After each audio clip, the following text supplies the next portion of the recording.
Is kind of a topic that I'm very passionate about. It's about implants for the periodontally compromised dentition.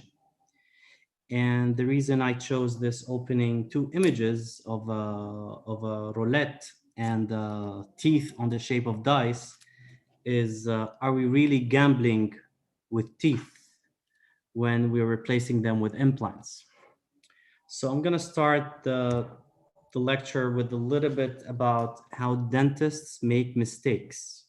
So we have three reasons. One is greed.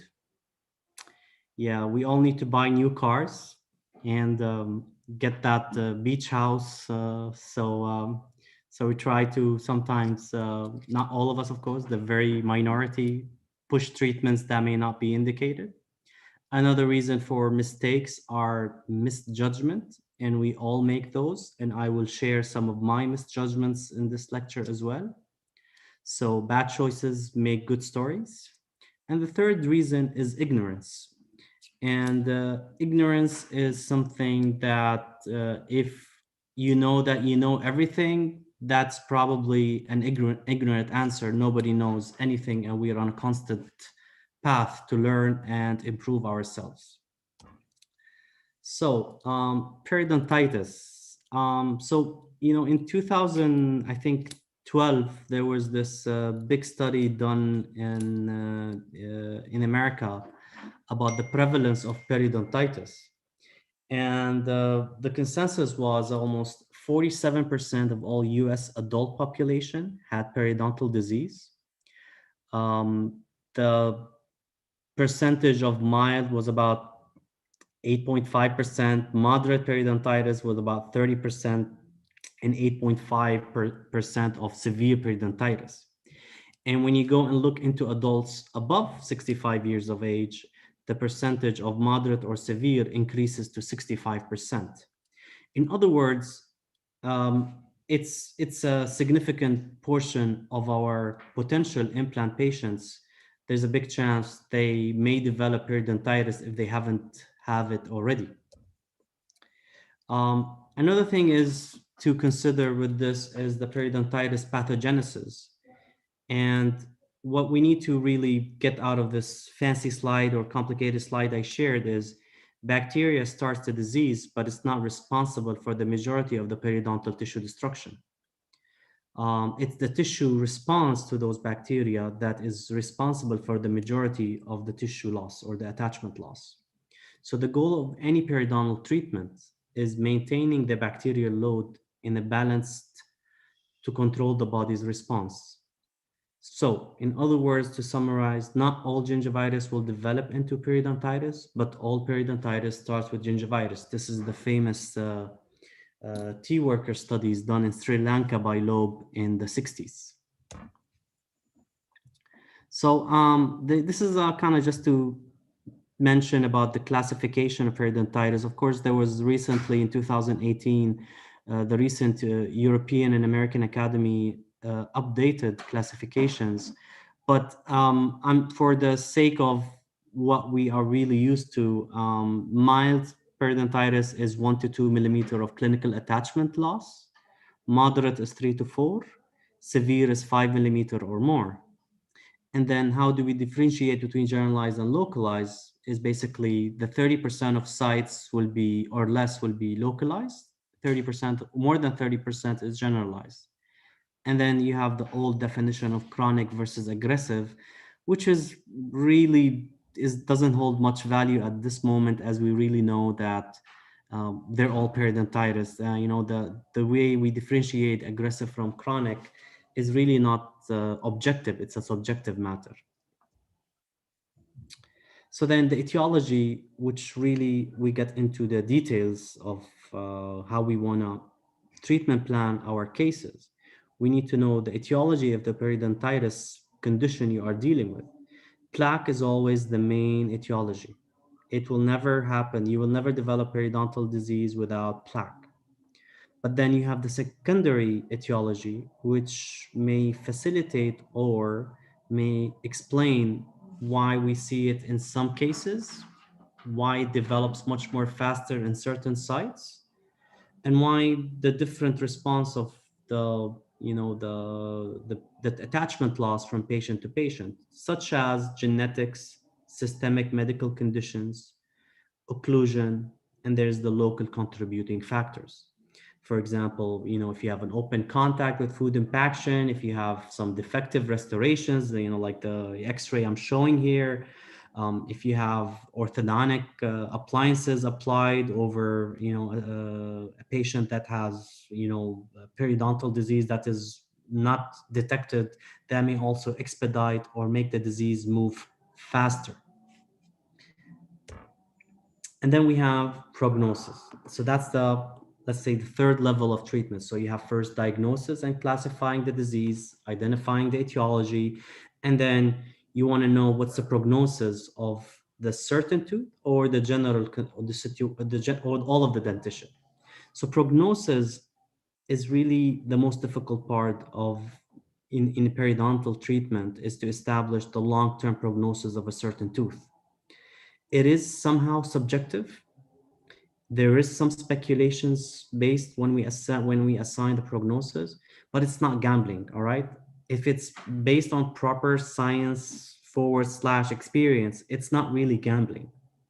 So research, experience, patient's attitude, needs, and expectation, these four items play a major role in assigning a prognosis to a certain tooth, long term and short term.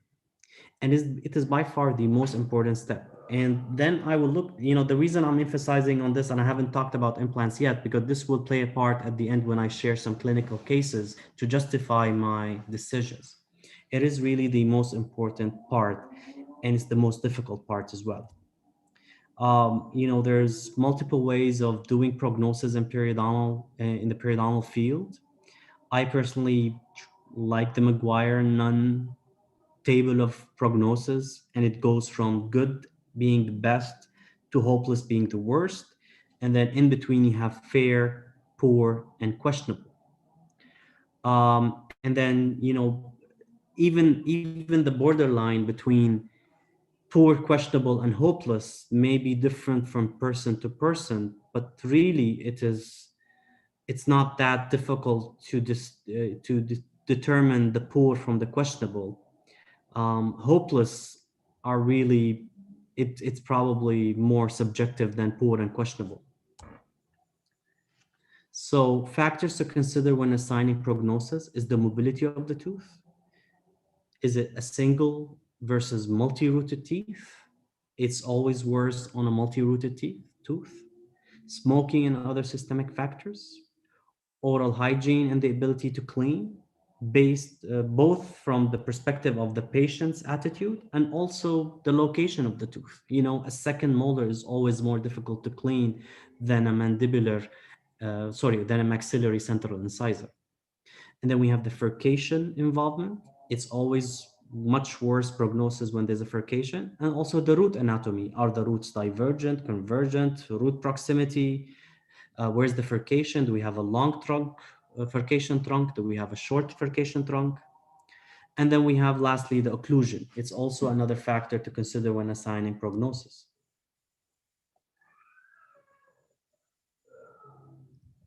So implants in the periodontally compromised dentition. How and why is it different? First of all, we do have lower implant survival rate. Whether some speakers or some authors or some clinicians want to acknowledge it or not, we have less implant survival rate in periodontitis with patients with history of periodontitis. The nature of how the bone and soft tissue is lost when we have periodontal disease. For example, the x-rays I'm showing here on the periapical, we have horizontal bone loss. The clinician over here placed an implant in the lateral incisor, but look at the platform of the implant. It's almost in the apical third of the adjacent central incisor. And also the soft tissue.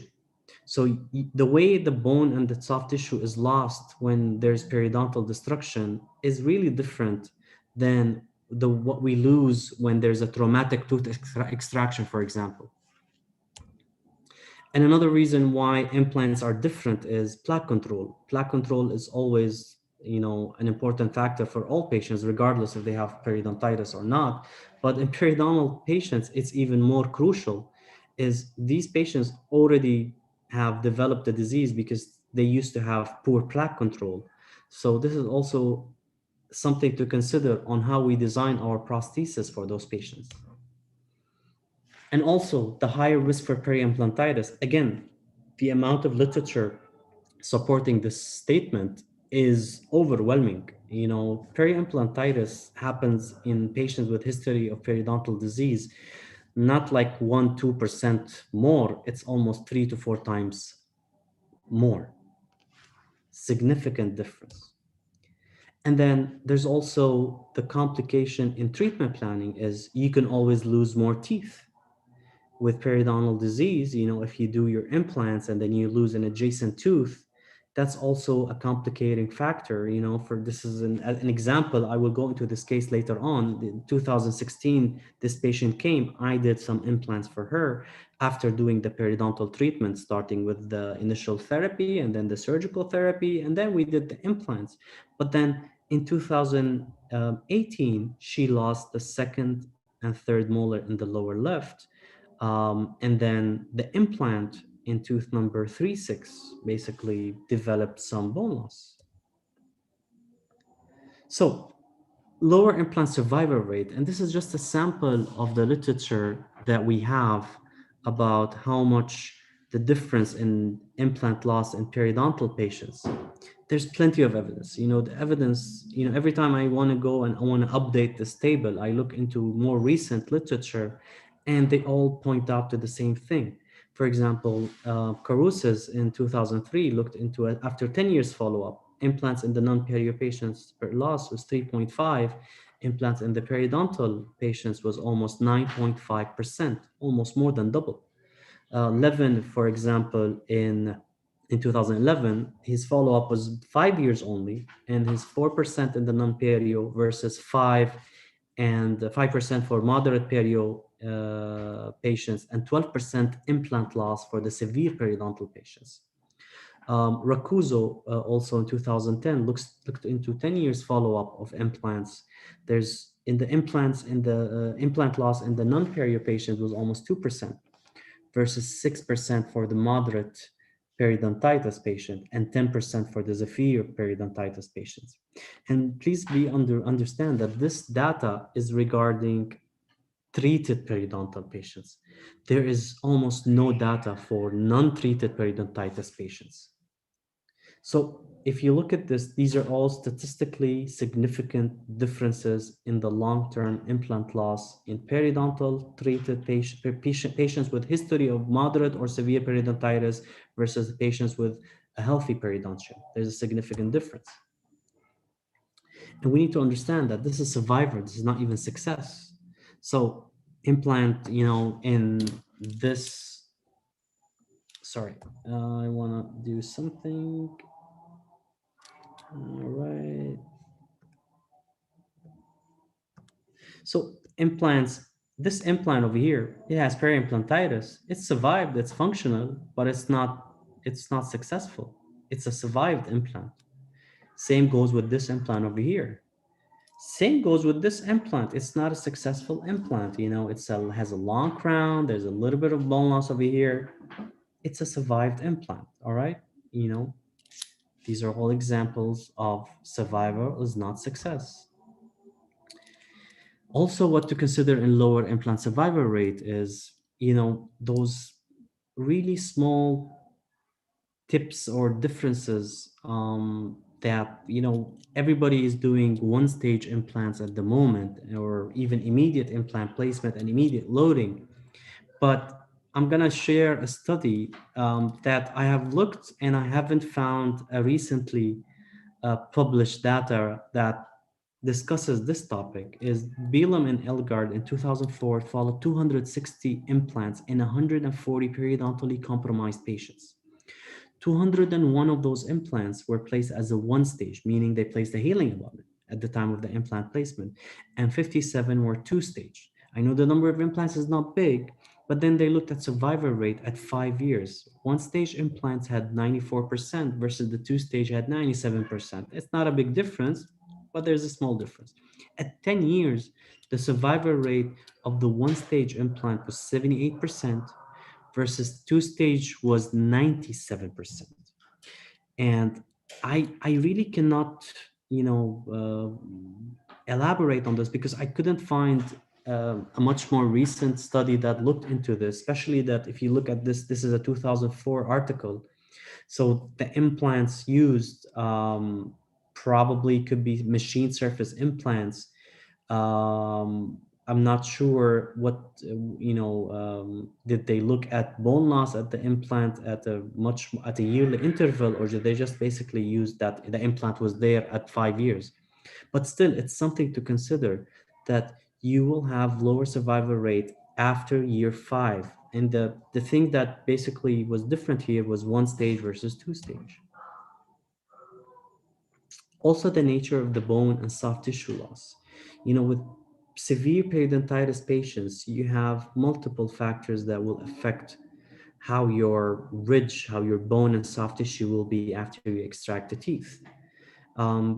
Using this case as an example, this patient had severe crowding in the lower anteriors, and obviously there was some severe attachment loss that occurred in tooth number 4.1 and 4.2.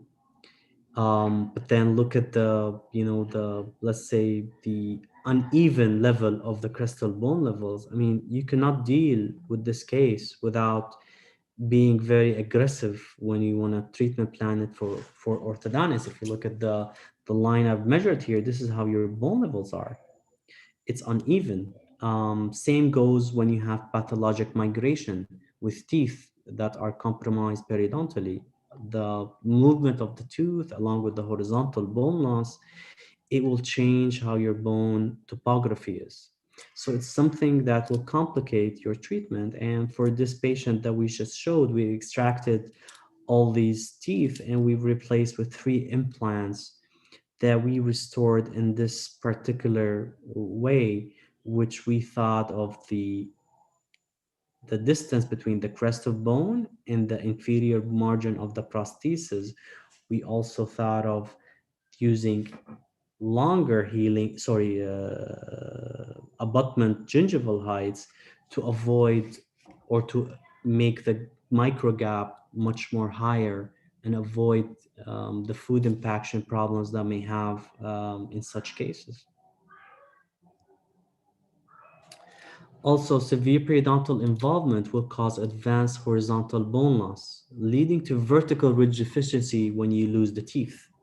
So if you take this as an example, this is a common issue when you lose maxillary molars is the bone, when you lose maxillary molars because of periodontal disease, the bone is always much higher than the distal crest of bone, for example, for the premolars that is here.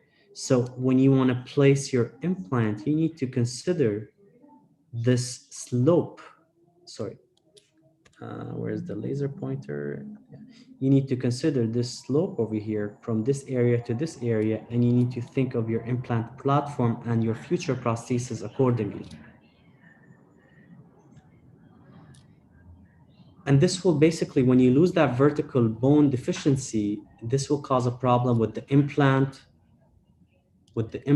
ratio, with the implant to crown ratio, as well with occlusal overload and the cleansability of the prosthesis over those implants. This is a patient that once came to me, and those implants were done, outside the country, and they basically, they made everything. There's multiple huge mistakes over here. Mistake number one is, what is this over here? Why would they want to close this gap and extend it below the implant platform? Also, doing grafting for those patients and trying to do immediate placements sometimes is not productive, like this case over here. What about here? I mean, look at the level of the implant platform and how close it is, and they're even splinted crowns. So multiple things they could have thought of much more better when they treatment planned this case. And another thing also to consider is the implant platform and the distance between the implants and the distance between the implant and the tooth. For example, if you read all the implant textbooks, they tell you that you want at least 1.5 millimeters between the implant platform and the adjacent natural tooth. And then you need 3 millimeters between two adjacent implants and each other. What this really does not explain, these are minimums. These are not mandatory. So it's a minimum of 1.5 millimeter. It's a minimum of 3 millimeters. So again, going to the example, when we basically have molars lost because of the tissue, because of periodontal disease, you have the platform right over here of the implant.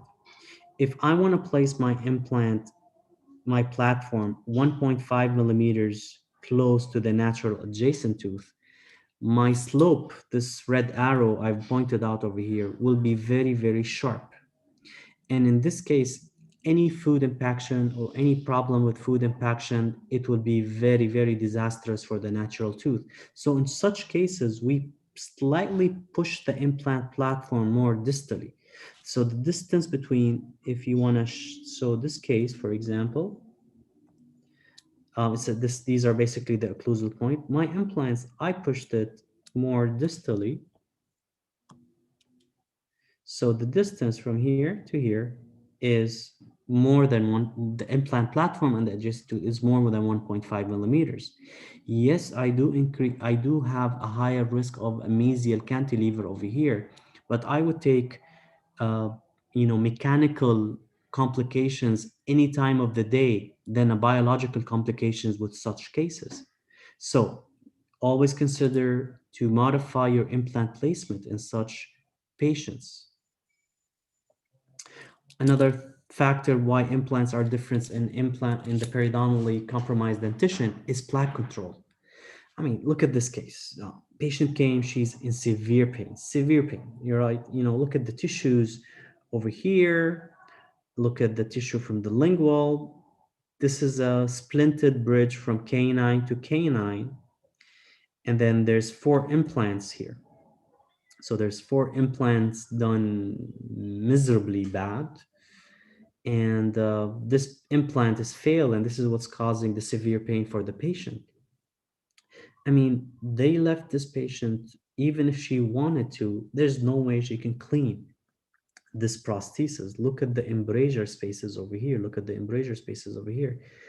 The patient cannot clean. Why place 4 implants in such a case? Why do splinted prosthesis between an implant and a tooth?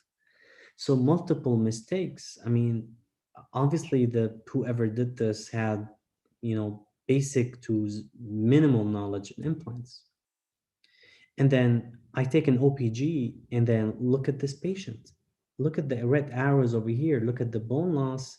There was 12 millimeter pockets in the mesial, sorry, in the distal of the first molars. And this is what used to basically be a classical localized aggressive periodontitis case. And this patient never received a single session of scaling and root planing. Another example of a proper way to handle those cases is the case I shared earlier. Is in those cases, we've extracted the teeth that I shared with previously, and look how we spaced out the implants from each other and how we designed the prosthesis to be a significant space, leaving a significant distance between the inferior border of your prosthesis and the alveolar crest.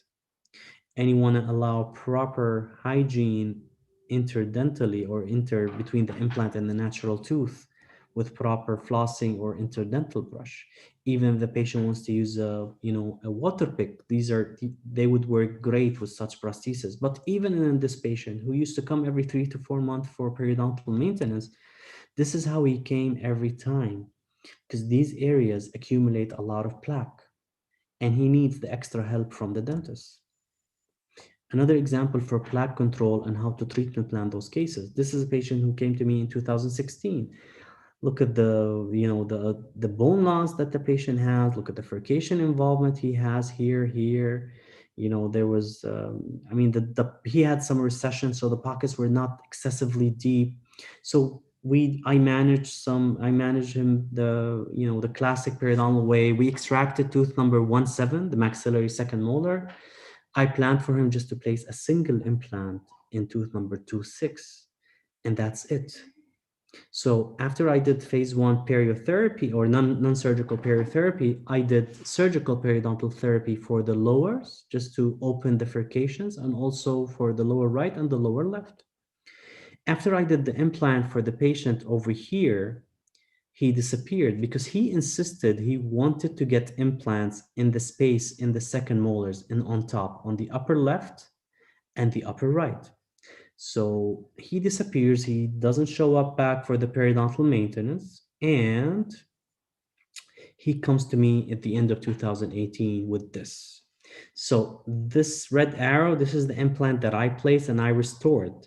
He went to another clinic, which basically catered to his needs, and they placed for him an implant in tooth number 27. They didn't even bother to extract the third molar. They placed another implant for him in tooth number 17.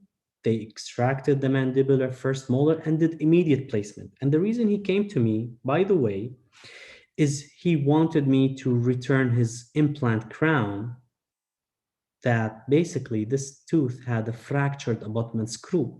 So I took an x-ray. I told him this is not my implant. It's not what I placed. And to be honest, I'm not going to deal with such a complication,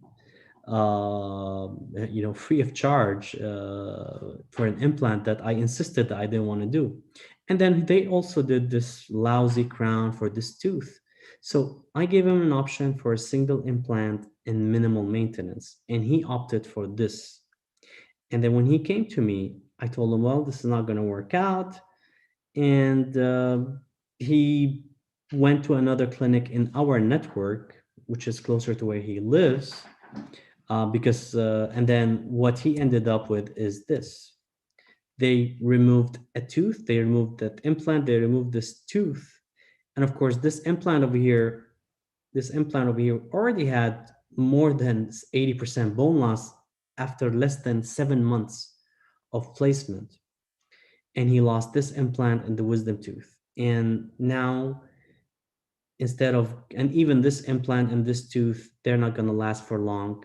This is all because he opted to go with a maxillary second molar implant. These implants are strongly not indicated in periodontally compromised patients. And again, with plaque control is you want to always consider the physiologic cleansing.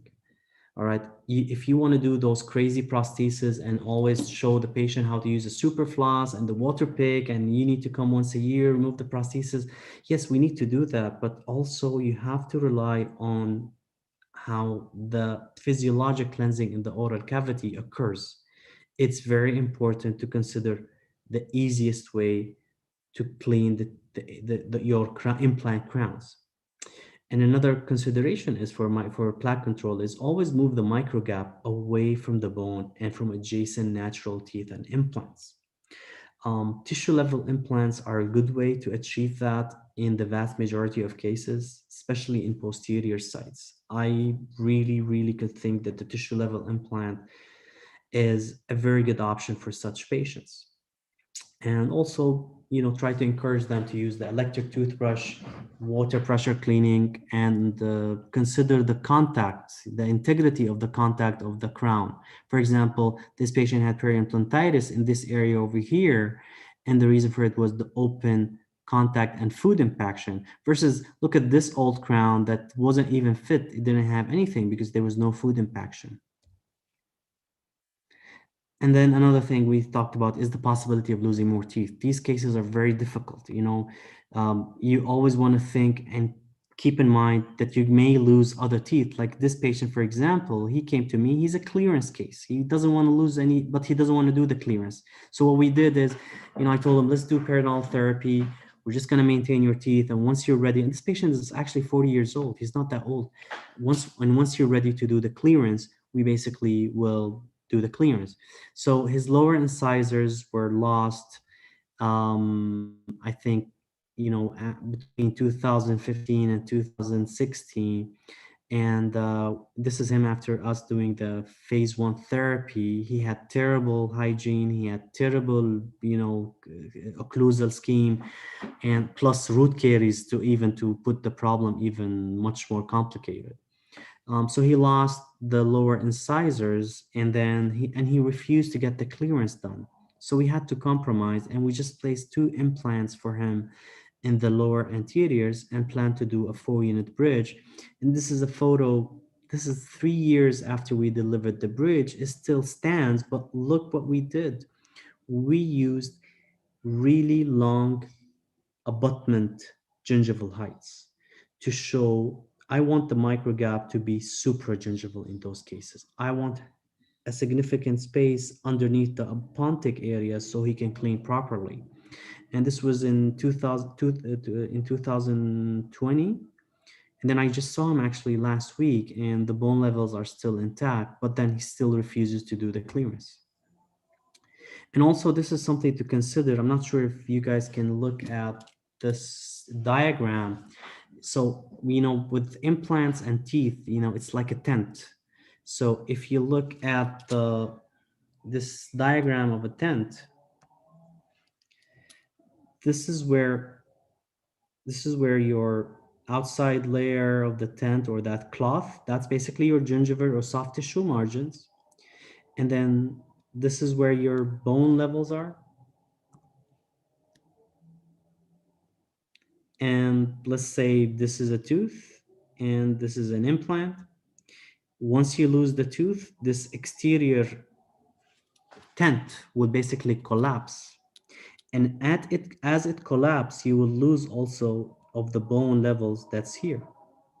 So when you extract this natural tooth and you have an adjacent implant right next to it, this bone will not stay here. This soft tissue will not stay here. It will collapse. And that complicates those cases. And as much as we like to save teeth, when you want to decide to do implants for those cases, you want to be very definitive. Another example, which I shared earlier, is this case over here, which I'll show you later on. So, and then we have the big elephant in the room, which is peri-implantitis. All the studies shows significantly higher peri-implantitis with patients with history of periodontitis. It's significantly higher. Linde in the 2008 basically led a team where they went with the consensus over the peri-implantitis, and their prevalence was almost 12 to 40%. 40 is a little bit high, but 12 is also a little bit low. It's probably somewhere in between. And the risk factors they assessed, the most important two are poor oral hygiene and history of periodontitis, as well as smoking and diabetes. In a 10-year follow-up, Carosis also looked at this in patients with periodontitis, and implants in patients with periodontitis. Almost 29% prevalence of periimplantitis in such patients versus 5.8 in the healthy periodontal patients. Heiss Mayfield in 2009 also did an odds ratio for history of periodontitis and periimplantitis, and he came out with 3.1 to 4.7. So there's a higher risk for periimplantitis and periodontitis patients. The pathogens may be transmitted from pockets from the natural teeth to the peri-implant environment, which is very well established. In a systematic review, Heidergic basically noticed that the bacteria of the oral cavity before implant placement is what determines the composition of the peri-implant microflora. Bacteria associated with periimplantitis is very similar to the ones of chronic periodontitis. Peripathogens may not necessarily become peri-implant pathogens, but again, there is presence of periodontal pathogens by themselves does not mean that you will lose attachment or bone loss around teeth or implants. And this is, according to multiple studies done in the late 90s and the 2000s. So that all just talks about the host response that I talked to in the beginning of the presentations. We know this is a fact with periodontitis, that host response is what dictates why some people would respond negatively to the periodontal pathogens and others won't. But also, this may elaborate why you see periimplantitis around implants and you don't, probably in a similar or different way, the natural teeth. So to summarize, periodontitis and periimplantitis share most features, but they're not 100% identical. And again, another crazy case that I came, this is a patient who came to be severe excruciating pain from the upper right areas. These implants were done at another facility in our big, huge network over maybe 3 or 4 years, and obviously there was no treatment plan. You can see the bone loss around the lower incisors. This is a severe periodontitis patient, very poor oral hygiene, very poor treatment planning. Nothing was thought of when the implants were placed. And this is the clinical photos. It's very sad um, how it looked. So I had to section the bridge in the upper right, and I removed the failed implant. It came out immediately, and this buried implant was at this angle. I really didn't know what to do with it. And this patient, I gave her the options. If she wants to continue with me, she's probably gonna have to lose all her remaining natural teeth. Most of her implants will be trephined, and then she probably will be with dentures, maybe implant over denture at the best case scenario. She's not a candidate for fixed prosthesis over implants.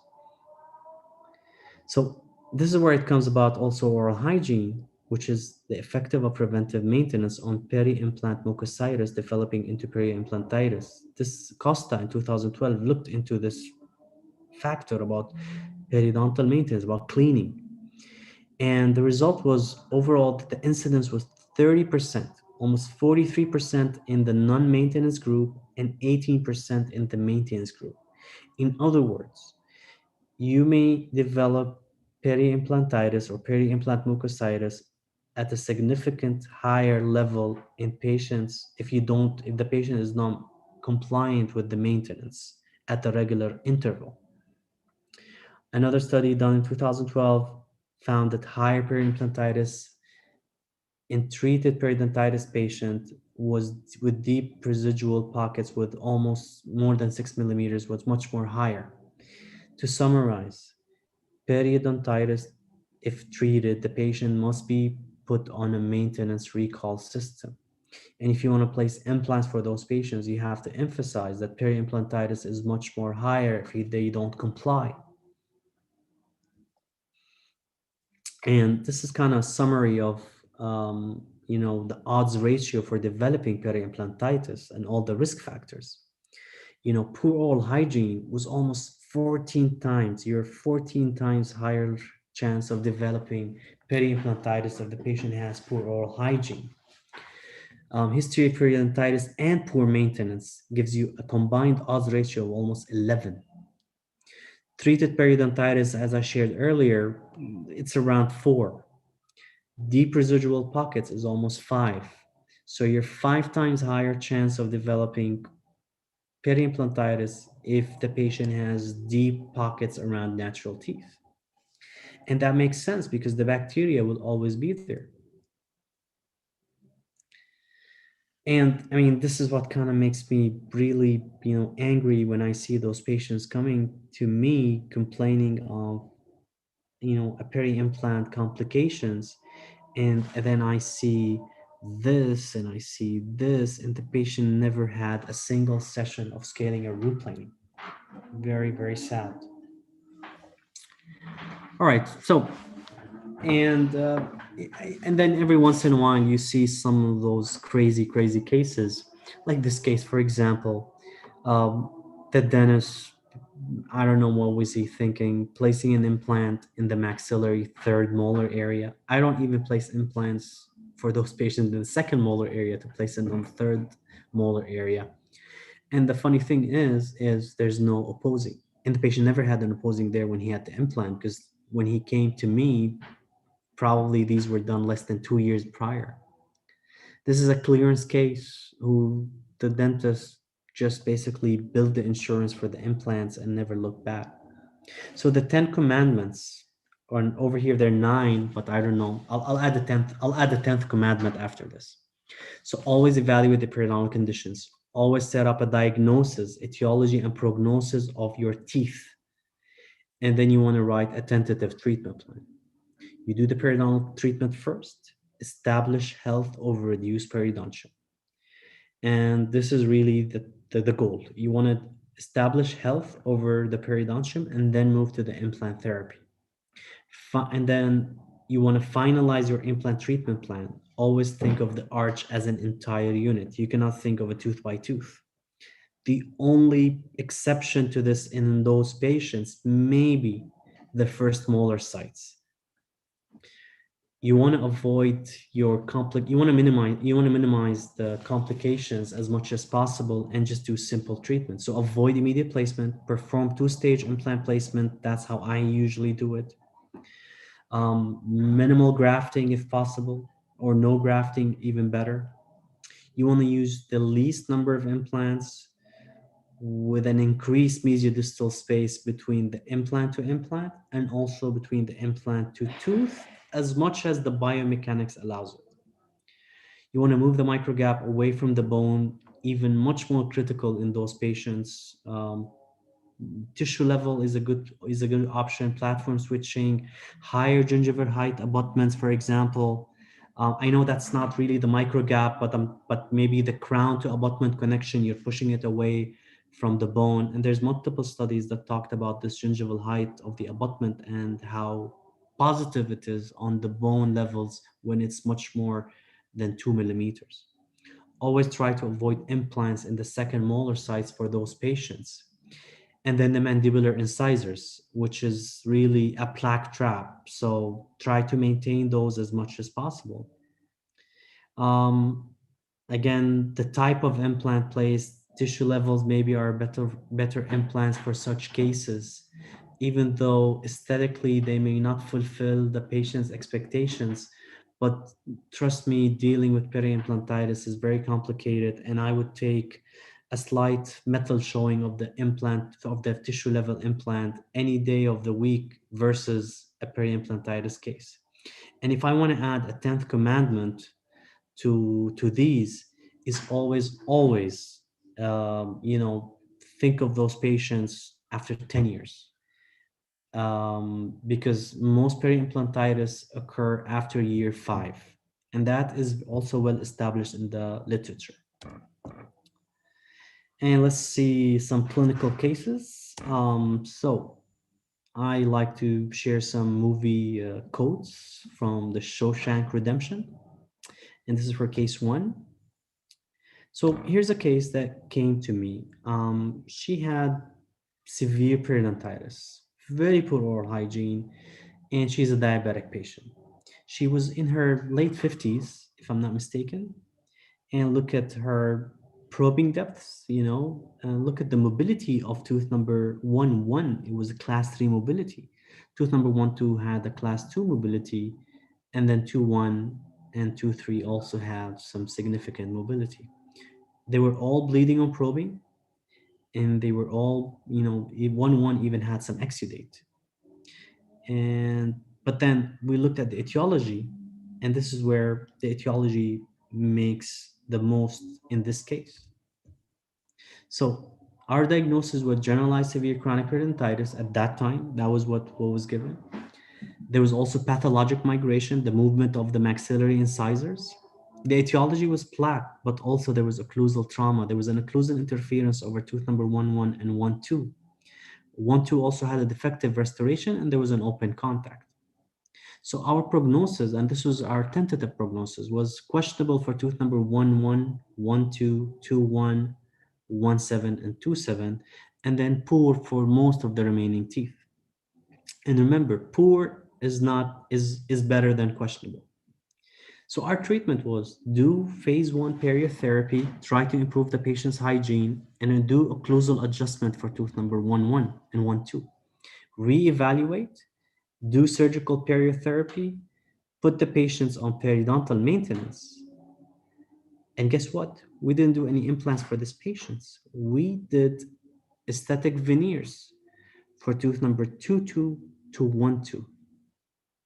And then to correct the occlusal interferences, we did limited orthodontic treatment in the lower arch to correct the crowding and also to improve slightly the overjet and the overbite of the lower incisors. So this is how it looked after the scaling and root planing. Look at the improvement of the mobility just by reducing the occlusal trauma and just removing the interferences. Look at the tissue improvement in the color and the improvement in the probing depth. Yes, we did have some recession, but this is healthy. Now, how long can this teeth stay there? For an unexperienced periodontist or an inexperienced dentist, he probably wouldn't be so confident, but because I know the literature, this is a single rooted tooth. If we maintain optimum hygiene, optimum maintenance, this tooth will serve for a very, very long time. But then we have to correct the etiology, and this is where the veneers came in place. So this is the patient how it looked before. We wanted to establish proper contacts. The proper contacts, what we'll do is actually minimize the food impaction and also minimize the mobility to a certain extent. So these are the veneers done with proper contacts. And then after a while, she had limited orthodontic treatment. And I'm talking limited, it just lasted 6 months just to improve the crowding in the lower incisors. What this will do also is it will minimize the plaque trap and plaque accumulation. We are controlling the secondary etiological factors for this situation. Case 2, another quote of Pulp Fiction, one of my most favorite movies. So here's another patient who came. This is how she presented. She had multiple crowns, furcations, bone loss, root caries, and multiple defective crowns. And look at this over here, the bone loss and the furcation involvement. Very, very advanced periodontal case. This patient was a smoker. She was an uncontrolled diabetic as well. Her diabetic situation goes ups and downs. This is an occlusal view of her dentition. These x-rays, these photos, of course, were taken after we did her scaling and root planing. So the patient is 64, diabetic smoker, and she had some financial resources that are limited. So none of the teeth had mobility. Surprisingly, even the upper right molar didn't have any mobility. She did have root caries on tooth number 1-4 and 1-5. She wants definitive functional treatment, but she didn't have much money. So her diagnosis was generalized severe periodontitis. The prognosis of 1-7, 1-6, 3-6, 1-4, and 1-5 were actually hopeless if you look at the x-rays and the root caries, but because they didn't have any mobility, they're questionable to hopeless. The etiology obviously is plaque and poor fitting restoration, as well as the diabetes and the smoking. So the treatment plan was just to do phase 1 periotherapy, extract those questionable teeth, and do a restorative and pros implant treatment. And remember here, we didn't want to do much grafting. We didn't want to do much implants. She was a smoker and a diabetic patient. So this is how it looked before. This is her chart. After the phase 1 therapy, we extracted the lower second and third molar in the left side. This is the OPG after we did the extractions. Obviously, the upper right posterior sextant would have to be removed entirely. And then we decided to think outside the box. How can we give this patient an aesthetic functional treatment with minimal money? So we did a chrome cobalt denture, but we didn't want to show any of the clasps. So what we did is basically the prosthodontist did crowns with occlusal rest with the chrome cobalt. And then we did implant, just a single implant here and a single implant there, and they held locators. So this is an implant partial overdenture. It's not widely mentioned in the literature. Um, but for this patient, it gives an excellent choice. If she loses one of the implants, she has something to eat on. The implant can be replaced and you can modify this denture. It's the most cost-effective long-term treatment. And this is how it looks. For the lower, we did a chrome cobalt RPD. If she loses any teeth, once she has more finances, we can add implants for her in the lower left.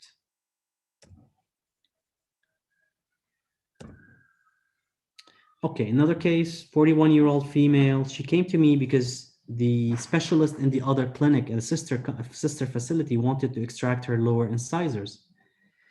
So she seek treatment from that same facility, and they just placed 3 implants for her.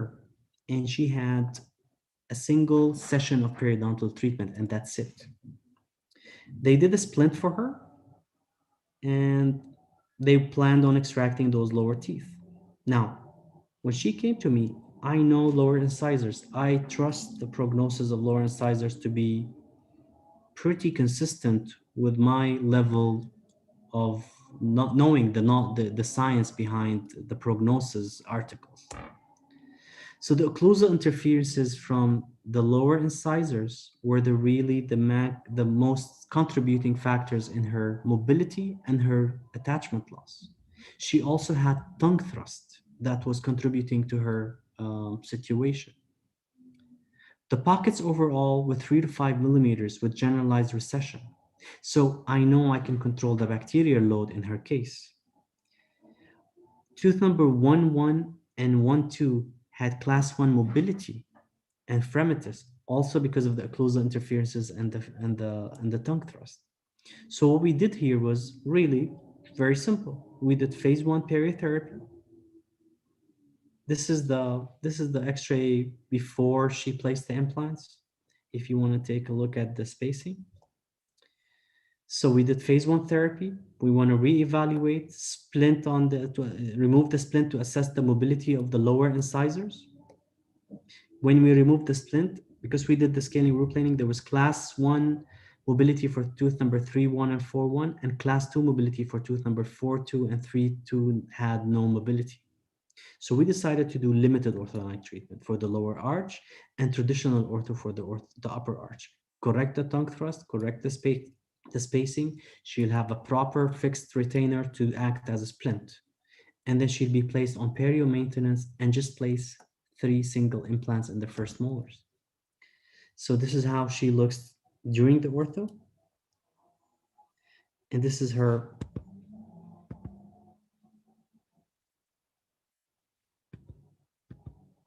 And this is her clinical photos.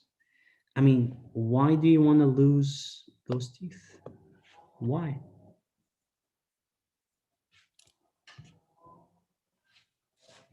And then we needed to place the implants in the first molar sites after and extract this tooth. You know, the funny thing is, I did all this work for the patient. I actually didn't do any work. I just did the treatment planning and I did the phase 1 periotherapy. And when I did the implant for her in tooth number 4, 6, it failed twice. And yes, and I had no explanation for the failures.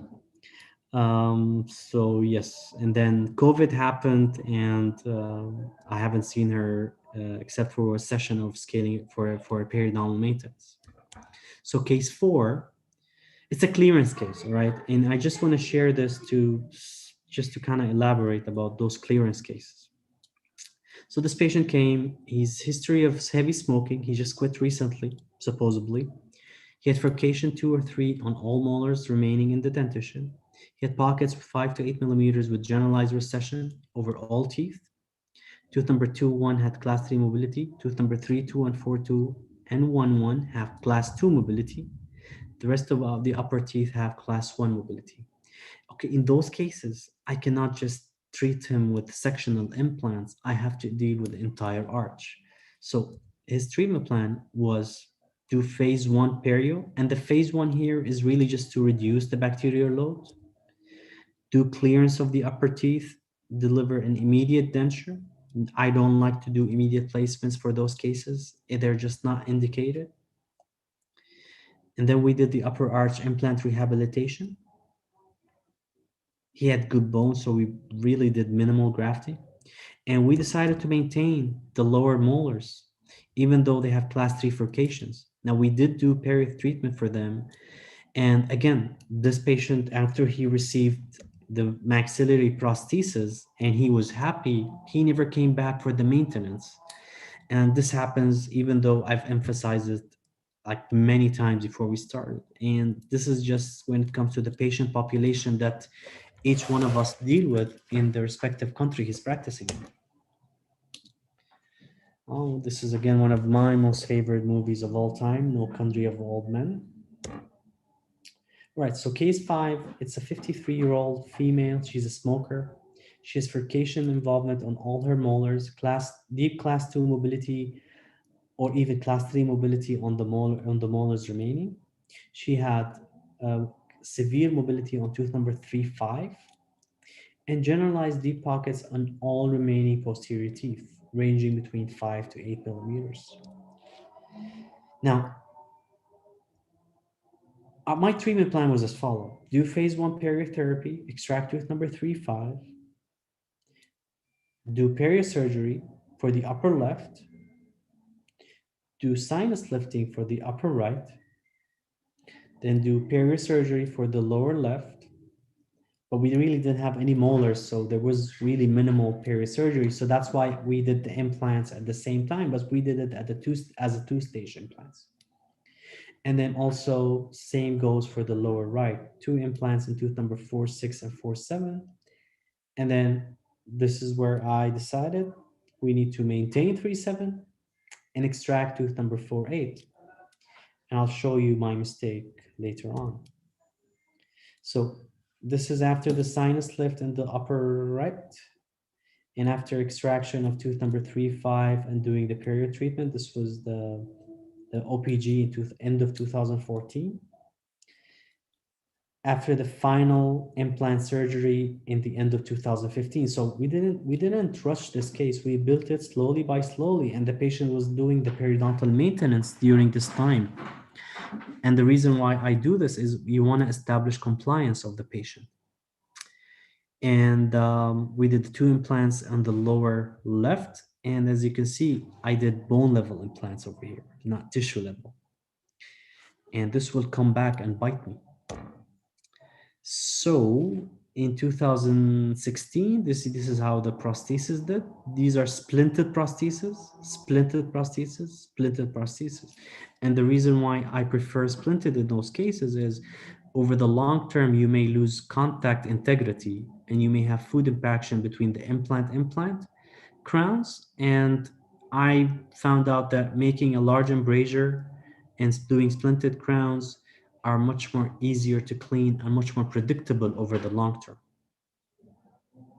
But the patient refused to extract tooth number 4, 8, and tooth number 3, 7, we decided to keep.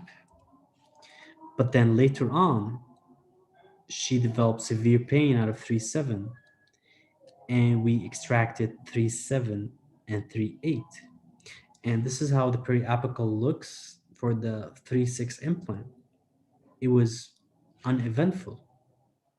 But then almost a year and a half later, look at the bone levels here.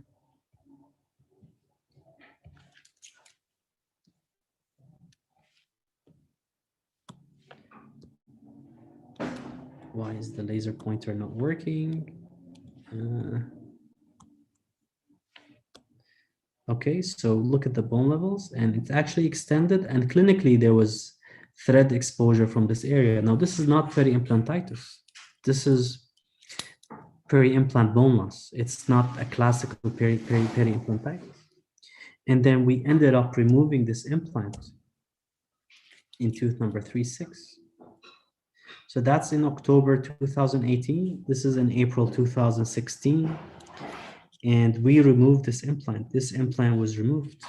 The dehiscence was so severe that we couldn't keep that implant because it compromised the adjacent 3, 5 implant, which was doing pretty well. Now, this is how the case looked in 2018. Now, this is where my mistake number 3, 7 and 3, 8. I should have been more definitive. when dealing with this case. 3.7, 3.8, and 4.8 should have been extracted at the time of implant placement, if not before. The lower level, maybe I should have done tissue level in that area. Maybe I should have waited more time before doing them. And my other mistake, even though the patient is not complaining and biologically they're doing okay, is I should have not done the 1.7 implant. Thinking about this case again, I should have not done 1.7 implant. I should have kept the patient on first molar occlusion. Case number 6, again, one of the all favorite, probably most of the audience here is The Godfather. Revenge is better served cold. And this is a simple case. I mean, this is a case, tooth had a defective crown. There was recurrent caries over here. We tried to do localized curettage. The prosthodontist said, you know what, we cannot deal with this tooth. You know, doing crown lengthening and etc. It's not going to make it predictable. Let's just extract it and do a single implant. So this is a periodontal attachment loss because of a local periodontal issue caused from the crown. So we extracted the tooth, we placed an implant, and then we placed a temporary crown over the implant. And then for some reason, the patient disappeared or the patient didn't follow up the prosthodontist. I'm not sure, but she came maybe after like 12 months after we developed the temporary crown, and she had this. And this is a permanent ceramic crown done over a temporary abutment. And I had no explanation, but this is terrible. This is a disaster. And the dentist didn't know what the implant. She probably, okay, the dentist probably didn't know the implant brand. She saw an abutment, so she removed the temporary crown. She just took an impression and did a cement retained ceramic crown over a temporary abutment. And she billed the insurance, and that's where greed comes in. That's a mistake caused by greed and ignorance. And this is how we dealt with it. You know, we had to do a customized zirconia abutment and some pig porcelain. And this is again the nature of the tissue loss because of periodontal diseases. You have a longer crowns in some of those partial or single missing implants. You'll have a longer crown, so the crown to implant ratio is much more significant. And again, you know, because of our audience from South Korea, our last case, you know, quote from Parasite, which is one of, you know, very insightful, maybe one of the best movies in the last 10 years. If nobody has seen it, I highly recommend people to watch the movie. So this is a patient. She's a light smoker, 50-year-old female, generalized severe periodontitis with class 2 to 3 mobility on many of the remaining teeth, especially the upper ones. So the treatment plan was to do clearance of the upper teeth